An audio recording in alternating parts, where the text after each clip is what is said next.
This is my talk. I want you to understand I have to start with this slide because I'm going to say things that might sound a little, bad, mean, spiteful, mean, hateful, all those other adjectives. I'm adorable, okay? I'm a wonderful, fluffy person and stuff, who does not like doing bad things unless people pay me. I would never try to kill you unless you pay me to try it, okay? I promise. So when I tell you those really harmful, terrible things that I'm going to be talking about, let's just remember the kittens, okay? Title of my talk, Steal Everything, Kill Everyone, Cause Total Financial Ruin, or How I Walked In and Misbehaved. Quite simply, it's because of the security fails. It's like I'm going to explain to you that the physical security and stuff, is one of our biggest weaknesses because people can understand two-dimensional versus three-dimensional when they're walking up through the front door. Jason E. Street, I have lots of letters behind my name, I promise. Let's start off with who I am. I've got a day job and a night job. My day job is I'm the AVP of Information Security at a financial institution. My boss is going to love this on Monday. What I do is I work in a cubicle with a lot of cool action figures around it. I monitor firewalls, I watch IDS systems, I build out our infrastructure, I find more creative ways to secure it and to go after people who are coming after us. And I do all the day-to-day blue team stuff. My main job is blue team, is defense, okay? On the my night job is the CIO Strategy One Solutions, where I do pen testing maybe like 3 times a year and stuff. It's like basically I do speaking engagements like this around the world. It's like I've written a book, Dissecting the Hack, and I also do some other writing, and that's what I do at night. So I respond to incidents during the day, I create incidents for other people at night. So best of both worlds. I love these pictures because you see the first picture with the baseball cap. That was me standing outside for an hour in front of a industrial park building, secured facility, on a Sunday with no traffic, and the security walked by twice and did not think to stop me and ask me, what the are you doing on the sidewalk just watching our building? And he didn't put it in his report either, so bad on him. The second picture, looking dapper in the glasses, is actually me going to apply for a job. Yes, I'm wearing a black hat collared shirt because I like to come with warning labels.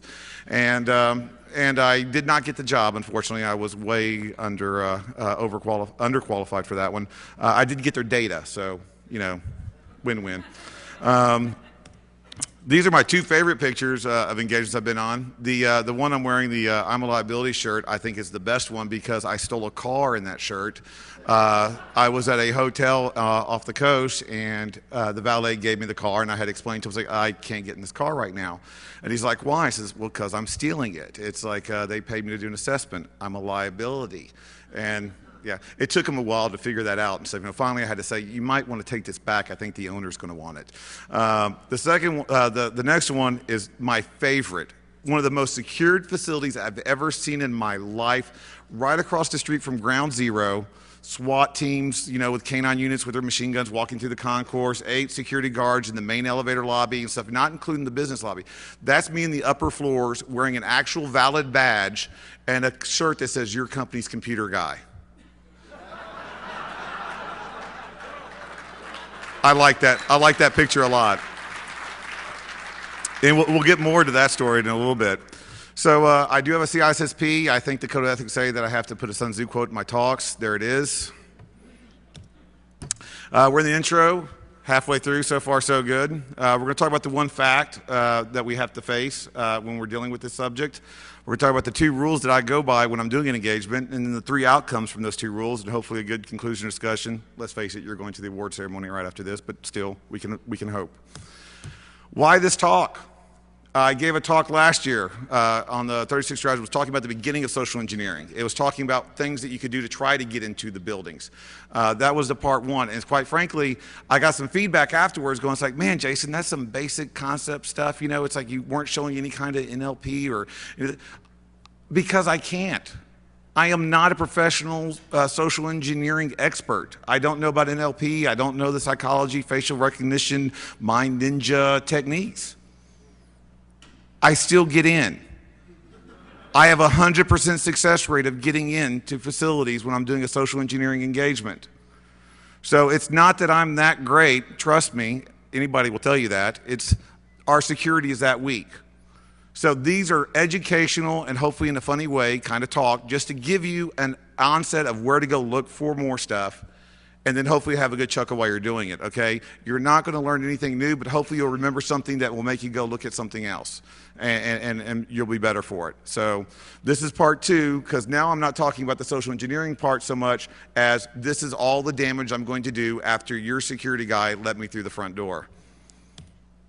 Because number 1 fact, I'm getting in, okay?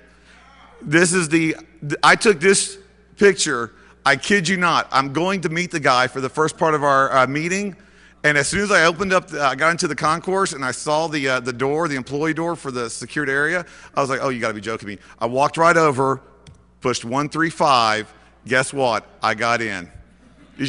I would have tried 531 or 315. You know, I would have tried, but look, see how they're rubbed off. It's like, I mean, you just didn't look at the guy's face when I showed up 10 minutes before our meeting, and no one knew I was there. So that was fun. Here's another one. I went to go to apply for another job, and when I'm on these engagements, I like to be bad. So when I signed in to the receptionist, I stole the pen.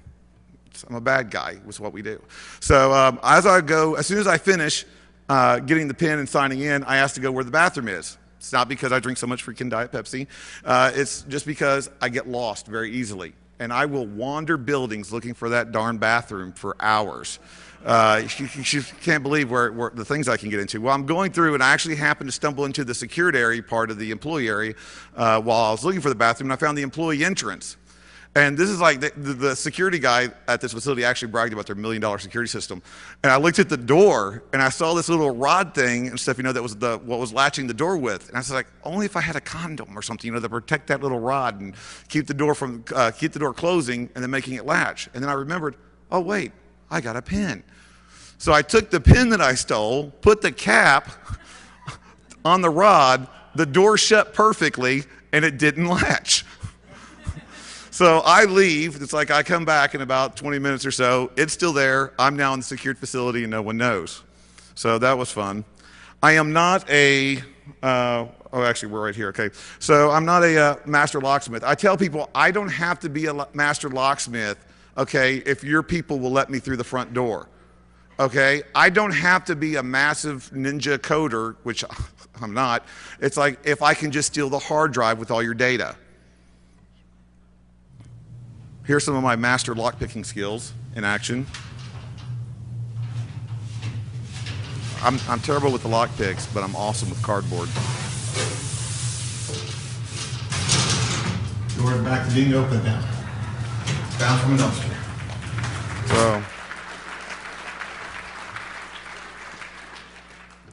So here's another key. I love forging emails and putting them on iPad. The key is to put them on iPad. If you forge an email and print it out, they're going to look at you fake.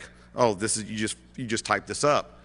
You put it on an iPad, the blue hyperlinks stay hyperlinked. And also, it's like it's on an iPad. It's magical. You must be telling the truth. So they're going to go and say, oh, okay. It's like, so I was up in that secured facility in New York. The network guy noticed an unusual amount of traffic coming from the CFO's assistant's computer and it's going to their main server, and was wondering what was going on. It was me. And so he comes over and he asks, it's like, what's going on? What are you doing? And I start telling him exactly why I'm there. I spent 2 hours on Google creating this email, making it sound like the new owner of this company was upset, and sent an email to the other company that he owns to send one of his guys out, me, and to go and look at the network. And I made it sound very political. I made it sound like there was urgency and that it was supposed to be a surprise, so no one knew I was supposed to be there. So I showed this to the networking guy. Well, he sent me to his office. We went to his office and we talked to the CIO for about 10 minutes, and the employee then started to escort me around to all the other computer desks and stuff, so I could plug in my malware. And I had an employee escort, so I had to be okay. So it's like I actually can finish the rest of the engagement and stuff, having someone help me and make sure that the people knew I was okay to be there, and plugging in my USB devices and doing whatever else I needed to do. So I really love that email. I've got 2 rules, but guess what? Looking for PCI is not one of them. I don't care about your HIPAA or Hippo. I don't care about your Sarbanes-Oxley. I don't care about your ISOs unless they've got Linux on them. I don't really care. I just want to F you up. I just want to mess you up in the worst possible way. I want to be the worst thing to ever happen to you at the worst possible time. Okay? Remember the kittens. So this is where I got my 2 rules. I got them from Serenity, which was based off the series Firefly, which Fox canceled. May they die in a fire. And the 2 quotes are very simple. I aim to misbehave, and let's go be bad guys. That's it. I'm just trying to do bad. To team it up, it's like, red team. It's like, don't act surprised when we try to kick you below the belt. It's like bank managers are still being kidnapped today, taken to their home, their family held hostage overnight until they go open up the bank for bank robbers. That's not funny. That's real. This stuff still happens. Another thing is, this is one of these things that people talk about. This is not a new concept, what we're doing. This is from 1992, the movie Sneakers. It's like, so people hire you to break into their places to make sure no one can break into their places. It's a living. Well, this one's old now because it's not a very good one. It's gotten pretty good now. Business is pretty good with this. But this is a concept that's not new. It's something that we still have to keep revisiting and stuff. Better people than me talk about it a little bit more technically and stuff. Like I said, I'm the comedy relief on this. But let's keep going. So another thing we have to understand is management is not proactive. They are reactive. So Dan Irwin said in 2008, the best way to get management excited about a disaster plan is to burn down the building across the street. Hello, everyone. I'd like to introduce myself. I'm the fire. So what we're going to get to now is we're going to get to the fun part, and the fun part is talking about all the different ways we can start those fires. Okay? I love this one. This is what I call the trifecta of bad because, yes, I've stole the phone or cloned it. Yes, I've got the laptop. 30 laptops unsecured in this facility. They had no laptop lock cables because they were secure. By the time I did the exit interview, I started seeing laptop lock cables, which was good for them. Also the badge because, my arms may get tired and I might need to make trips. So it's like, so they had me an employee badge. I appreciated that. Okay, I do feel bad about this one. Because I am a CISSP, I have a code of ethics, so please no one report me. Let's make this off the record. I'm sure no one's watching. Not about the laptop, because I have no problem stealing the laptop. I mean, the guy left the cable on it for me. He was just giving it to me. And I'm not talking about the screwdriver because I needed to steal something maybe, that was bolted down because, I like to be thorough. I was a little hungry and I stole one of the cookies. I'm sorry. Okay, let's go on. I love this because, people expect security not to be that thorough. So they get their laptop lock cable, they're told to fasten it to the desk, but that's hard. You have to bend down. So let's just lip that cable over the desk and no one's going to pull it. And you know what? Most security doesn't pull the cable to see if it's actually secured. But I'm not security, I'm a thief. I'm going to pull the cable. I'm going to try to steal it. Also, kudos for this guy because he had it firmly attached to the desk. He had it locked to his laptop. But I'm telling you, when it's the code 0000, I'm going to try that one. I'm going to try 111. I'm going to try 999. If you're a geek, I'm going to try 0007. So sorry about that one. Also, they like to move the one, like the last number or the top number. They'll move one in either direction, and that's it. So that way they can just go, tink, I'm unlocked. Think I'm locked. I'm going to try those. Also, when I'm in engagements, I'm going through all your drawers.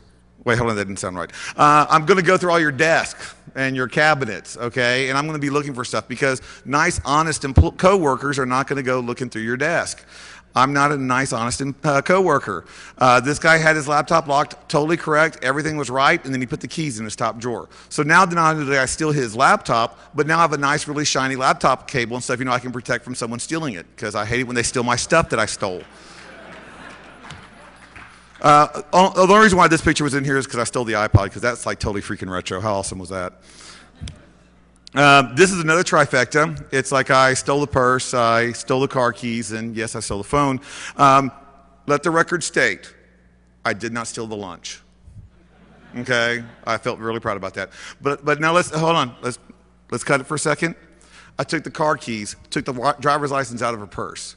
I then go to the parking lot. I find out what car it is. I unlock the car. I go back and put her car keys back. She comes back after work. I'm in the back seat with a gun, telling her that I've got her driver's license, showing her that I know where she lives, that I've got people there that will kill her family if she does not go back into that facility, steal all their data that I need, and then come right back out. And that we're tracing and we've got her phone cloned and we can monitor it. Employees need to know that their personal belongings are theirs, but the impact can be severe for them as well as the company. That's why they need to secure their stuff. Now let's remember the kittens real quick. Okay.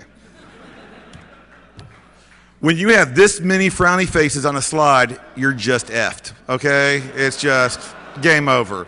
You literally gave me a blank check to steal your credit and your identity, and trust me, my credit sucks, so I'm taking it, you know. Thanks for leaving the Social Security card there because it's got your signature on it, so I know exactly how to forge it. It's like, that was very helpful. Not many people are that kind. So, when I stole the first car, the guy sort of cheated and let some people know that I was going around and doing stuff like that. So I said, well, screw you. 2 o'clock in the morning, I walked in, grabbed 3 Mercedes-Benz and a Beamer, and just took them with me. Less than 60 seconds, so Nicolas Cage beats that. The look on the guy's face, when the manager's security's face, when I walked to him and I dropped him those 4 keys was priceless. I wish I could have included the picture, but it's on my desktop at my home. So some countermeasures. Employees need to know that this stuff matters for them as well. Make sure they're locking their desk, securing their property. They secure their property at home. They secure their property in their car. They need to secure their property at work.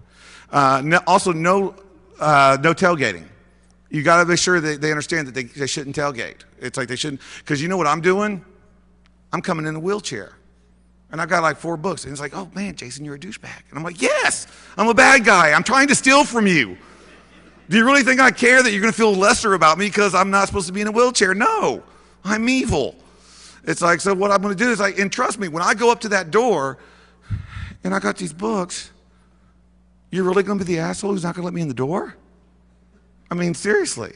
No, you're going to let me in, and I thank you for that. Your employee's not going to. Your employer's not going to, but I will. Also, if you see something, say something. You don't have to personally tackle the guy if you think he's suspicious, okay? You do have to call security. You need to start empowering the employees to understand they are part of your security team, and they need to start acting like it.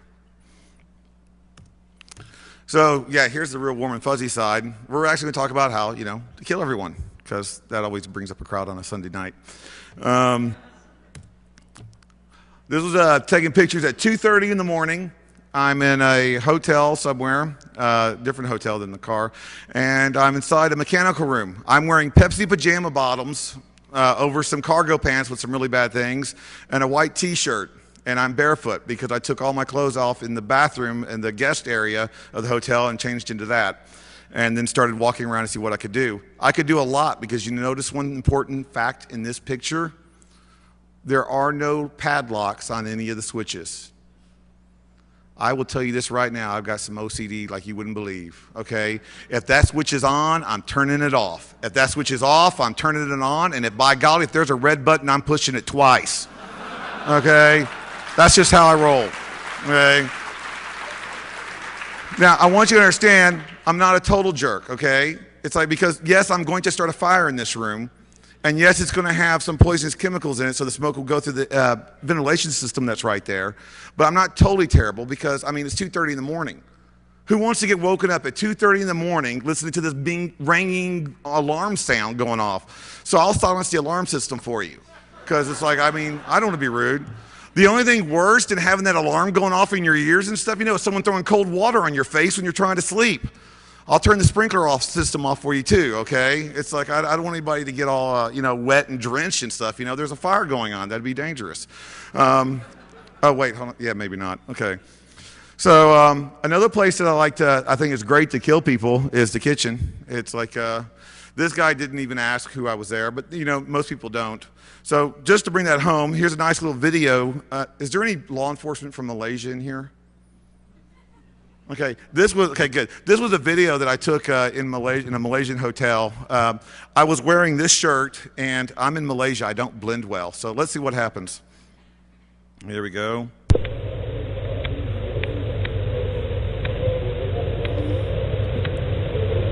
I didn't edit this video because I don't want you to think, you know, shenanigans is like you made it yourself look cooler or something like that. But no, so you'll get to see me doing exactly everything that I did, including right here where I should have turned the other way, but I turned this way, but I didn't know what the building was like. So let's walk down this corridor first. Yay. I'm walking as fast as I can. I'm walking pretty fast. It's just a long corridor, we'll say. And if I wanted to steal some tables, there I go. I was like, wow, that was a letdown. I'm sure I'm impressing people that are in the audience right now. So I decided to keep going. I'm a hacker. We don't give up the first try, right? So now, if you get motion sickness or seasickness, take Dramamine or look away for a second, okay? Because this gets me. I wasn't joking. So I come up against this door here, and I'm thinking, oops, there we go. So I come up against this door, and I'm thinking, oh, this is awesome. The reason is because it's secured, and it's got stuff in there that you want protected, so you put a padlock on it, but then you don't padlock it. So one, thank you for that. What could you be protecting? I don't know. Let's see here. Oh. I did not go in there with an Uzi or an AK-47. I did not bring C4 with me. I just walked out of that closet with napalm. I just walked out with poison. So let's see what I can do. Well, first I got to find a place to do that. That's going to be a long search, you know, looking for the proper place to deploy this kind of stuff. Let me turn around and, oh, I'm in the kitchen. That was quick. So let's walk through here. Everybody say hello to this guy. He didn't say hello to me, the jerk. If it was a little bit later at night, I'd be, you know, tampering with right there is the refrigerators for the food supply. I would destroy your food supply. Even if you detected that it was poison, it would be useless. You would have to destroy all of it. That's some coinage right there. Here, I'm going into another room. I could have gone to some of these other doors. I wasn't really trying, especially since I didn't have permission. I mean, since they didn't know at first. It's like they said it was okay first, afterwards. Here's the mechanical areas. This is where I start my mechanical fires using the napalm. You notice those two guys there, so I have to use social engineering countermeasures. Let's listen.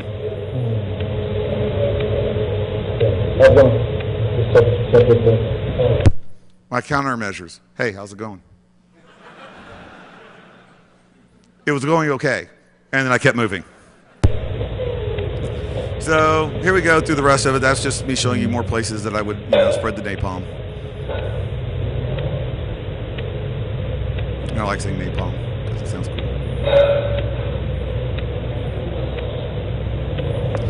One of the other things, you notice that they protect guest information really well.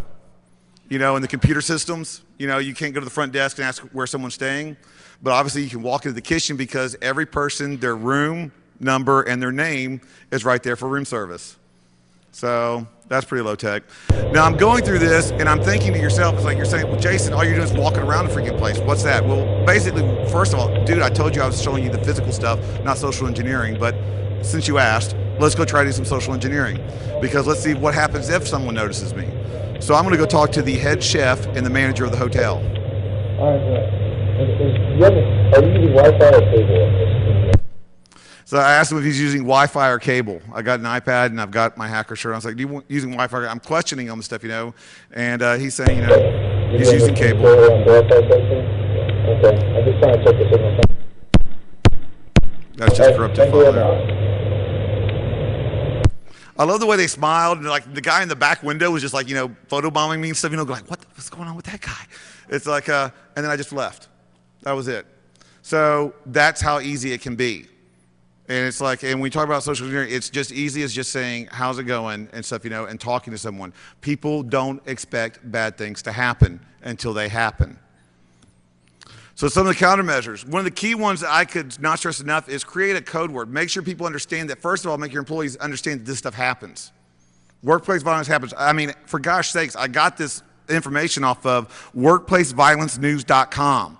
It happens so often they've got a website for it, for gosh sakes. That's depressing, okay? So you got to understand that that happens. So set up a code. I tell people, like, especially with receptionists, code, oh my God, he's got a gun, run, panic, we're all going to die, is not the best code.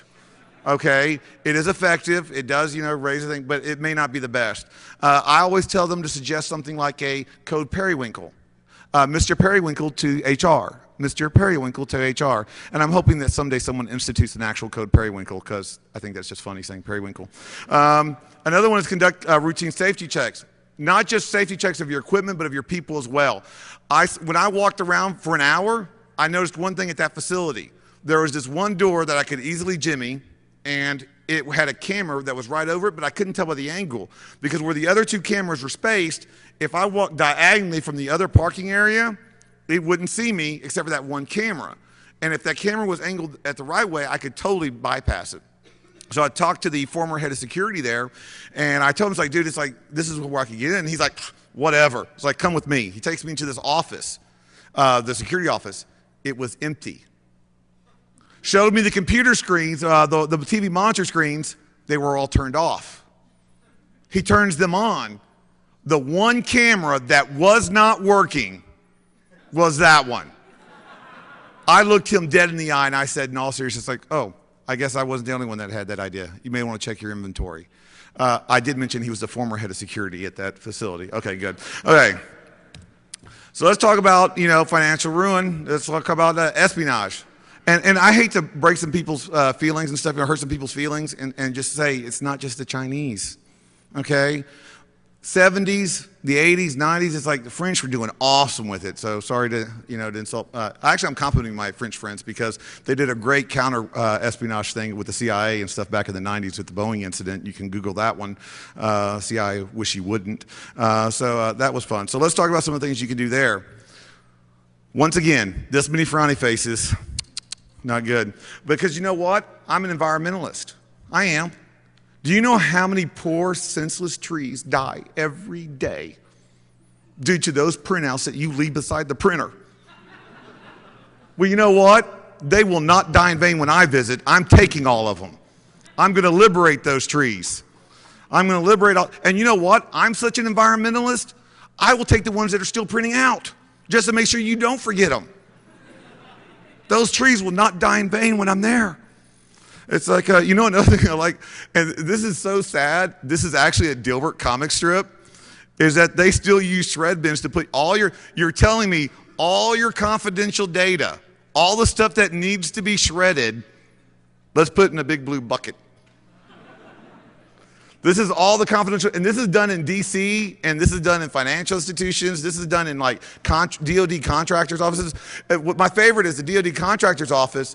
It's a secured area. The actual offices of the executives, they're actually secured, locked, where security cleaning crew can't go in because of all the top secret data.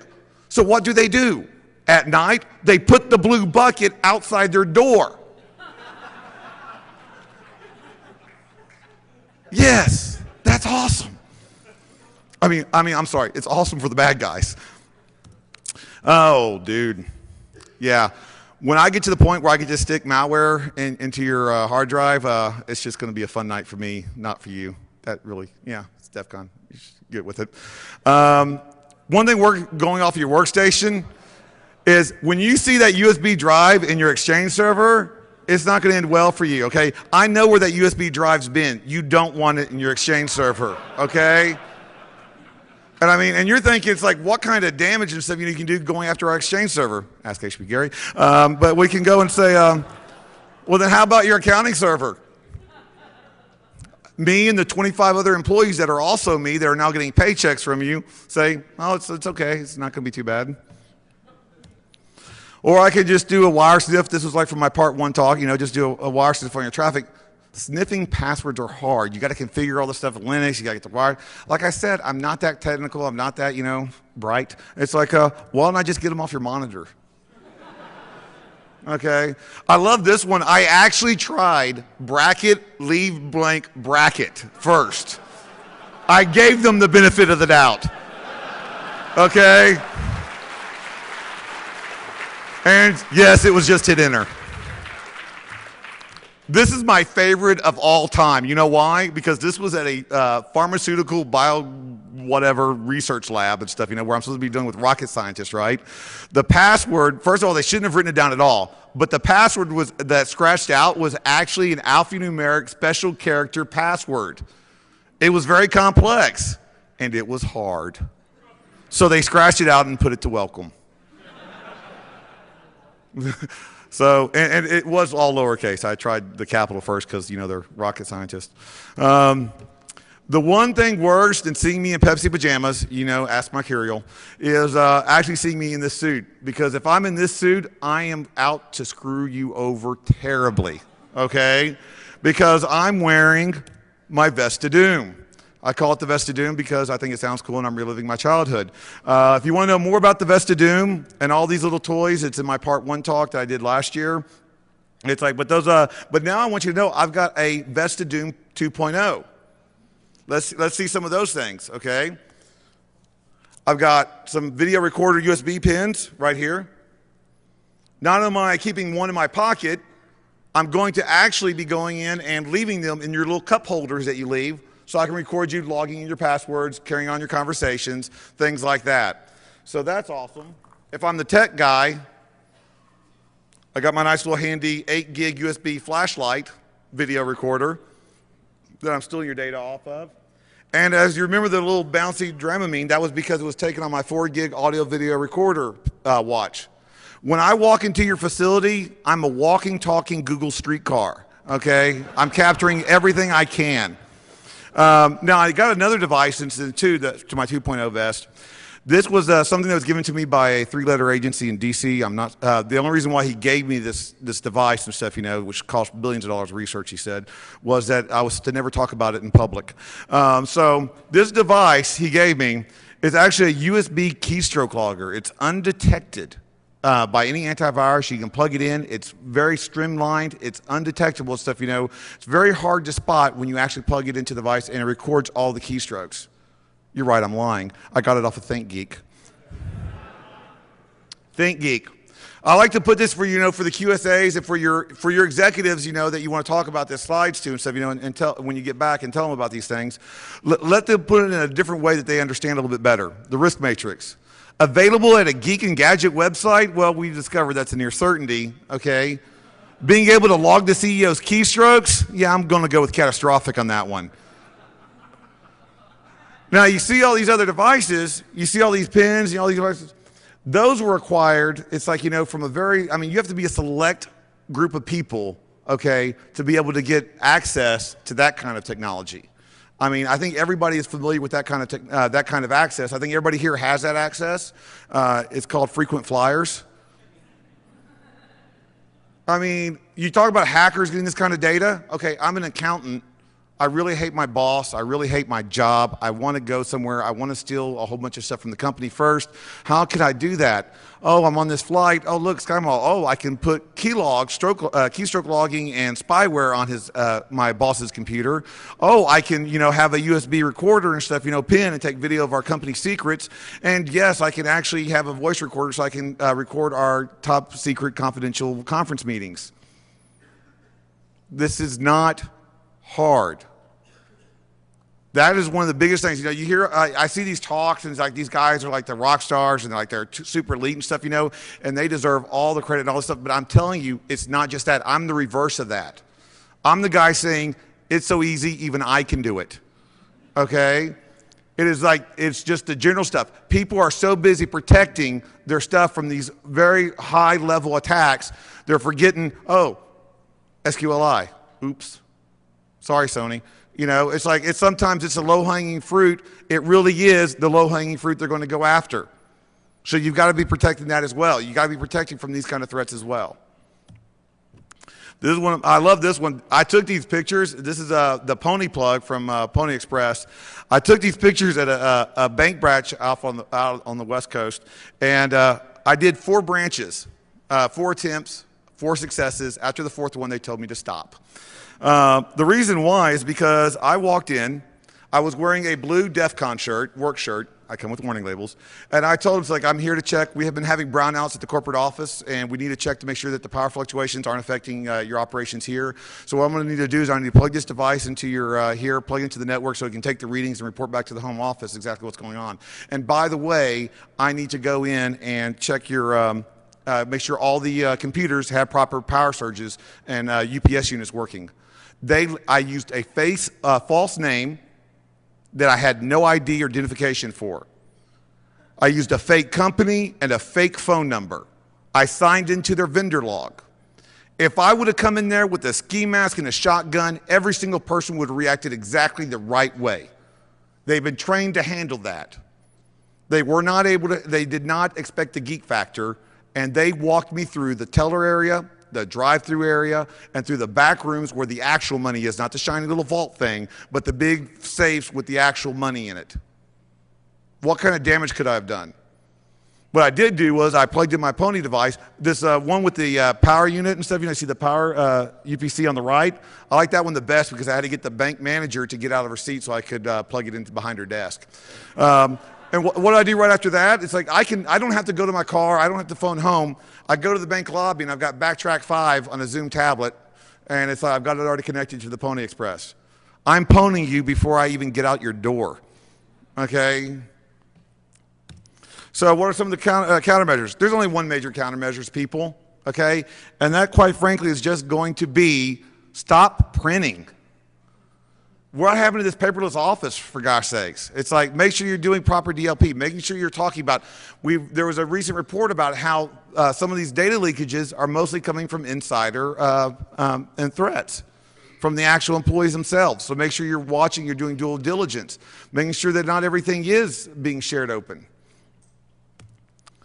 So now what can we do? Like I said, I'm the blue team. I like it when we win. I kid you not, I am rooting so hard for the good guys when I go on an engagement, okay? I mean, I look at some of those employees sometimes, I'm like, you gotta be effing kidding. You're believing what I just said? Seriously? And it's like, and then they let me in and I'm like, oh my, dude, obviously I was a bad guy. It's like, so we need to, what do we need to do though?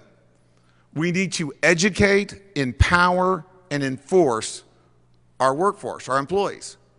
And the best way to educate them is to stop this one simple phrase: stupid users. Stupid users clicked on an email. Stupid users went to a website they weren't supposed to go. You know what? If I'm in the security department, stupid me for not educating my employees properly on how to handle those kind of threats. Okay? And another thing is, if I hire an employee and on the first day, they don't even have a driver's license, and on the first day of work, I tell them, here's the keys to my Bentley, go do some deliveries, and they crash that car, who's the idiot? The one that started driving or the one that gave them the keys? We're giving them technology they don't know how to use. They need to start being educated properly on how to use it. Then when they screw up, we can say it. But not until then. We need to educate our employees and let them understand what they're going to do. We also need to empower our employees.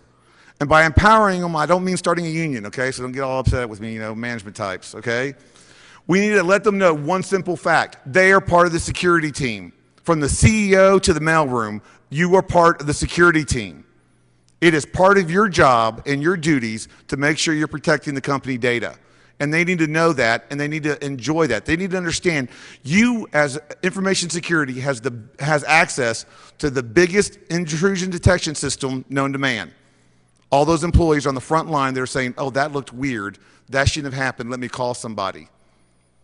That's what you need to start doing. You need to start empowering them. You need to start letting them know that it's required. I've got a guy who sends me 15 freaking emails, okay, a week on a phishing scam or some kind of other thing that he thought was weird, and he wanted to make sure I knew about it. You know what I say every single time? Awesome. Thank you very much. I appreciate it. Because that 16th one is not going to be a false positive. It's going to be something we need to respond to. I'd rather get 1,000 false positives from people that are actually thinking about it, because if they're sending it to me, that means they're thinking about security. We do walkthroughs in our facility during our day job, and we look under keyboards for passwords. I mean, at first we actually started finding them. Okay, that was bad. It's like, but then we started not finding them, but we still do it. You know why? Because every time you do that, everybody in that area is going, oh, they're checking for something. We got to make sure, creating that security awareness without shoving it down their throat. That's how you do it. That's how you do it. And then you enforce it, okay? Not with a baseball bat, but, oh gosh, that would be fun. But no, it's like not with a baseball bat, but with positive enforcement. When someone stops me, when I don't have a visible badge and says, what are you doing? What are you doing there? I report them to their supervisor. And I say, awesome job. That person did what they were supposed to do. That person is protecting our data. We've got it where we put a list and stuff, in our bulletins and stuff, our employee bulletins saying people that got kudos for security. They did the right thing. They did it the right way. And you know what that breeds? Competition. Because that freaking Susie in accounting, she's always getting the credit for doing that stuff. Well, I can do it too. I can stop someone if I don't think they have a proper badge. That's how you enforce it. It doesn't have to be negative. You've got a workforce. You've got a human IDS system out there just waiting to be used. Start using them. Okay? So as soon as you stop saying stupid user and start saying my coworkers in the information security department, we're going to start winning. So here's some links. And there you go.